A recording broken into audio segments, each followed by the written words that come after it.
So one of the things I saw you mention on another podcast was spending 45 days on a submarine, I believe. Yeah, it sucked. So let's hear about that. This was 2018. I was a diver attached to a SEAL team. The office is known as SEAL Delivery Vehicle Team, SDV for short. Essentially, you deploy SEALs underwater into different areas and you bring them back, and there's a whole bunch of other stuff that happens, yada, yada, yada. But you have to be on a submarine for it. So we got on, it was supposed to be like 15 to 16 days.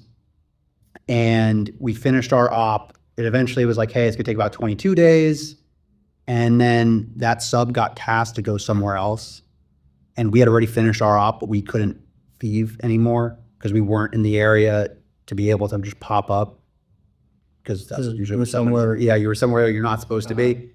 So we just were stuck there. And it got really rough. Specifically, we're not a part of the boat, right? Like, we're not attached to a boat, we're a different office. So we come in and we eat other people's food and we take up other people's space. And some people, like, for example, when we're on a boat, like, other people have to hot rack that are a part of the sub. That means that 2 people share one bed. So they're on 8-hour rotations. So rotation one guy will be sleeping in that bed, has to take all the shit apart, and another guy. So like, the overall climate towards us being on the boat is negative. And then because of the op, we would eat first because we would usually dive right after the food. So they don't change the schedule. So now we're eating first too, even though we're not doing anything anymore. So people get mad. The oxygen generator broke.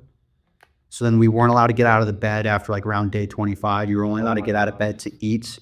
And they got real mad and they clogged up 3 of the 4 toilets. So there's only one shitter for about 144 gallons. Oh my God. They broke the dryers. Because like, Who was they? So the boat, like the sailors that are on the boat. Yeah. So they essentially, the more things you break, the more excuses you have to kind of like go back is what they think, but turns out that's not how that works. So everyone's like hanging their clothes up to dry them. And then eventually we were out there for so long, we didn't have enough food. So we started having food rations, which was 3 raviolis and 1 scoop of rice per meal. Oh my God. Wasn't very pleasant. I was going to ask you, like, was there a deadline, like, when you have to be up? Like, because you're only going to bring a certain amount of, like, food and water and whatever. So you can go a long time on rations. They had like that, but then after that, they have a whole bunch of ingredients like baked bread, and they could just keep on baking bread for a long time. And there's also like, you could have canned beans. You could fit a lot of canned beans on sub. So stuff like that definitely made it a little bit more difficult. The climate with people towards the boat, like we would try to like hook them up and like give them stuff or teach them things. There's really like a lot of them just didn't like us.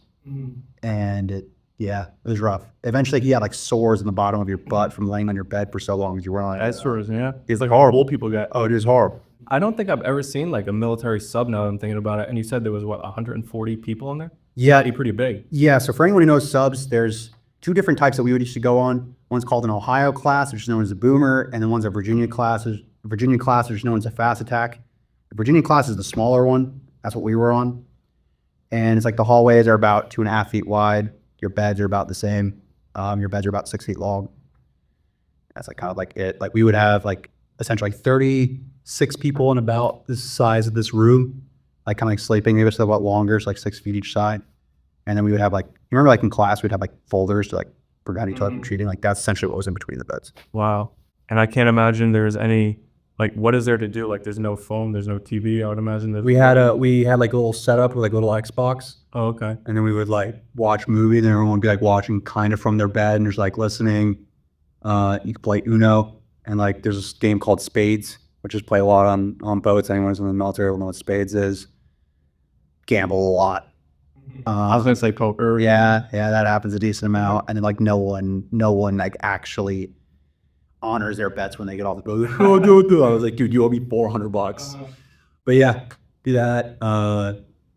After the oxygen candle started getting like lit up, we weren't allowed to work out anymore, which kind of sucked.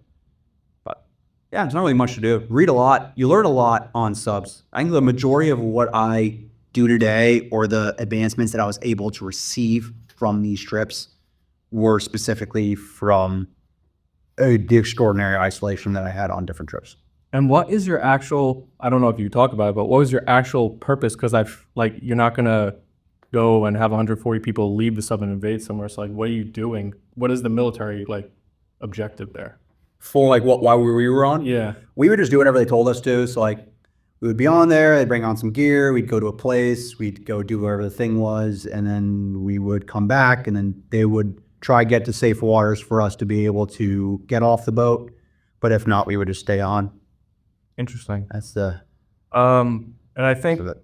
I saw you say that you read Rich Dad Poor Dad while you were on the sub. I did. That was the first book I ever read. I fucking hated it. I still I'm reading now. I'm trying to get into it. I swear, like, it's a love-hate relationship. I hate the concept of reading, but I like the amount of information I'm able to get. Somebody essentially, for most books, spent their whole life gathering information, and they put it in like a 5-hour read for you to learn. It's like cheat codes. It's like you bought one of those cheat books that you used to play for like video games growing up.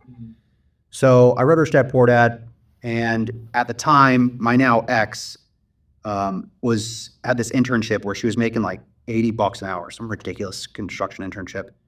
And she was making more money than I was. And I was like, that like can't happen. Like I'm not being the breadwinner. So I read that book and I was like, okay, that's how I make more money. Just buy a house, rent it out.